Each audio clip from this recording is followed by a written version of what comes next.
रामकृष्ण हरी. आपण हा वारकरी संप्रदायाचा इतिहास बघत असताना पांडुरंगाच्या मूर्तीच्या काळासंबंधी चर्चा करत आहोत. पांडुरंगाची किंवा विठ्ठलाची मूर्तीचा काळ बघत असताना उपलब्ध पुराव्याचे आपण 4 भाग केले होते. त्यात एक भाग म्हणजे पौराणिक, दुसरा अभंगीय, तिसरा शिलालेखी आणि चौथा म्हणजे जे इतर पुरावे जे आपल्याला सापडतात दिसतात ते. तर पहिल्या भागाचा विचार करत असताना पौराणिक पुराव्यामध्ये पद्मपुराणामध्ये पांडुरंगाची कथा आली आहे. पण त्या कथेमध्ये पांडुरंगाची किंवा विठ्ठलाची जी मूर्ती आहे तिचा काळ ठरेल अशी माहिती आपल्याला त्या ठिकाणी सापडत नाही. दुसरा म्हणजे अभंगीय पुरावे. तर आपल्या वारकरी संतांचे किंवा मराठी संतांचे ज्यावेळेस आपण अभंग बघतो तर ते बघत असताना ज्यावेळेस आपण संप्रदाय शुद्ध विचार करतो तर आपल्या असे लक्षात येते की जवळपास सर्वच संतांना हे मान्य आहे की की पांडुरंगाची मूर्ती म्हणजे साक्षात श्रीकृष्ण. भगवान श्रीकृष्ण पुंडलिकाच्या भेटीसाठी पंढरपुरास आले आणि त्या ठिकाणी विटेवर उभे राहिले अशी आपल्या सगळ्याच वारकरी संप्रदायातील आपल्या व्यक्तींची ही श्रद्धा आहे.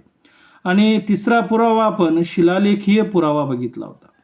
तर त्यामध्ये 3-4 शिलालेख आपण बघितले. त्यातील महत्त्वाचा शिलालेख म्हणजे आळंदीचा शिलालेख. तर त्या शिलालेखामध्ये तो बघत असताना आपण बघितलं की तो ज्ञानेश्वर माऊलींच्याही 60 वर्ष अगोदरचा आहे. म्हणजे माऊलींच्या जन्माच्या अगोदर 60 वर्षाचा तो शिलालेख आहे. त्यामुळे माऊलींच्या आणि नामदेव महाराजांच्याही जन्माच्या अगोदर वारी आणि विठ्ठलाचे भक्त, पांडुरंगाचे भक्त आणि पांडुरंग दैवत होतं हे त्यावरून सिद्ध होतं. म्हणजे अभंगीय पुराव्यावरून आणि शिलालेखीय पुराव्यांवरून हे सिद्ध होतं की नामदेव महाराज आणि ज्ञानेश्वर महाराजांच्या पूर्वीही विठ्ठल भक्त किंवा विठ्ठल दैवत होतं. त्याच पद्धतीनं आपल्याला पांडुरंग अष्टक जे आद्य शंकराचार्य, जगद्गुरू आद्य शंकराचार्य यांनी लिहिलं आहे त्याची सुद्धा आपण चर्चा मागील भागांमध्ये केली होती. तर शंकराचार्यांचा काळ हा 8व्या शतकात मानला जातो.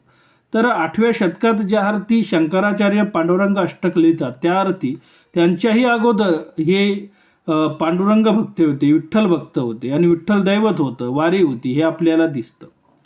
तर इतर पुरावे जे आपण 4था भाग केला होता त्यामध्ये आपण एक महत्त्वाचा ग्रंथ बघितला तो म्हणजे मालुतारण ग्रंथ. हा मालू नावाच्या एका माणसाने लिहिला. तो सोनार जातीचा होता वगैरे आपण त्याची मागील भागात चर्चा केली. हा ग्रंथ मात्र शुद्ध स्वरूपात नाही आहे आणि तो आपल्याजवळ त्याची मूळ प्रत सुद्धा नाही आहे. त्यामुळे इतिहासाच्या दृष्टीने, ऐतिहासिक दृष्टीने त्याची विश्वसनीयता ठरत नाही आहे. त्याची विश्वसनीयता ठरल्यावर मात्र पांडुरंगाच्या या दैवतेविषयी फार प्राचीन माहिती आपल्याला उपलब्ध होईल. पण त्याची छापील प्रतच सध्या जी आहे ती आहे, त्याची मूळ प्रत नाही आहे आणि इतिहासकार मात्र त्याची विश्वसनीयता अजून तरी मान्य करत नाही आहे. त्यामुळे असे 4 प्रकार आपण बघितले. पण त्याच पद्धतीने आपल्या पांडुरंगाच्या आणि विठ्ठलाच्या मूर्तीसंबंधी काही अभ्यासकांमध्ये काही समज आहेत किंवा काही लोकांमध्येही काही समज आहे. तर त्या समजामध्ये काही 3-4 समज असे आहेत की ज्यामुळे वारकरी संप्रदायातील लोकांच्या श्रद्धेला ठेच पोहोचेल असे समज आहे. म्हणजे जर त्या समजावर चर्चा नाही केली किंवा ते समज जर का स्वीकारले तर आपल्या वारकरी समाजाची श्रद्धा मात्र या ठिकाणी श्रद्धेला ठेच पोहोचेल असे ते समज आहे. तर त्या समजाविषयी आपण आज चर्चा करणार आहोत. तर त्यातील पहिला समज म्हणजे की ही पांडुरंगाची मूर्ती जैन धर्माची आहे. कित्येकांच्या मते ही मूर्ती जैनांची आहे. रघुनाथ भास्कर गोडबोले यांनी छापून प्रसिद्ध केलेल्या भरतखंडाच्या अर्वाचीन कोशात पुंडलिका संबंधी माहिती देताना ही पांडुरंग मूर्ती जैन आपली समजतात असे मानण्यास त्यांच्याजवळ असलेले श्लोक पुराव्यादाखल दिले आहेत. तर ते श्लोक जैन ग्रंथामधील आहे.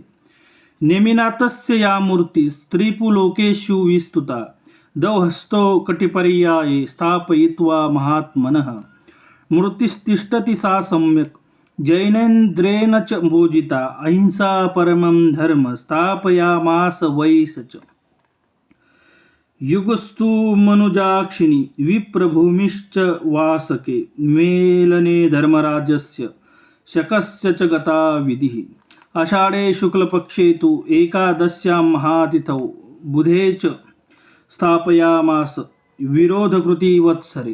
असे हे जैन धर्मातील श्लोक देऊन गोडबोले यांनी लगेच असे म्हटले आहे की यावरील श्लोकातील गोष्टी सिद्ध होण्यास बराच सबळ पुरावा पाहिजे.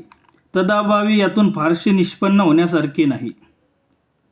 यावरून फार झाले तर एवढे सिद्ध करता येईल की महाराष्ट्रात जैन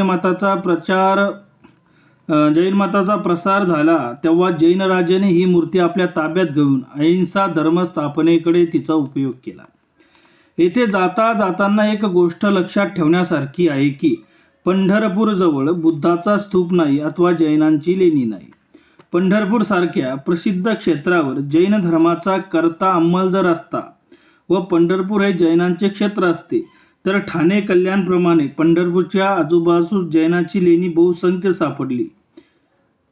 पण तशातला प्रकार मुळीच नाही. यावरून सुद्धा ही गोष्ट सिद्ध होते की पंढरपूरच्या भागावर काही काळ जैनांची सत्ता असावी व त्यांनी पांडुरंगाच्या देवळाचा काही काळ ताब्यात घेतला असावा.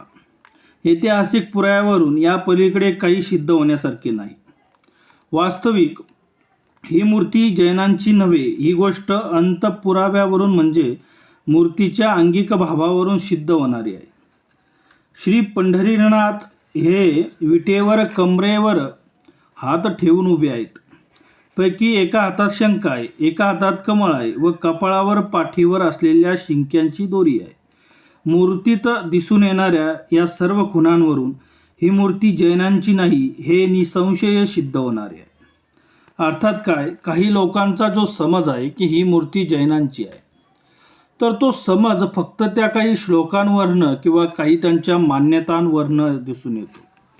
तर हा समज आपण जर का मूर्ती बघितली तर त्यावरून ती जैनांची मूर्ती नाही ही निसंशय सिद्ध होतं. पण तरीसुद्धा काही लोक मानतात. पण आपल्या वारकरी संप्रदाय शुद्ध जर आपण विचार केला तर भगवान श्रीकृष्ण हे पुंडलिकाच्या भेटीसाठी पंढरपुरास आले व त्या ठिकाणी विटेवर उभे राहिले ही आपली वारकऱ्यांची श्रद्धा आहे व मान्यता आहे. तर पुढील भागात आपण ही मूर्ती जैनांची आहे असा समज आहे, तसाच ही मूर्ती कर्नाटकी आहे असाही एक समज आहे. तर त्यावर आपण पुढील भागात चर्चा करू. धन्यवाद. रामकृष्ण हरी.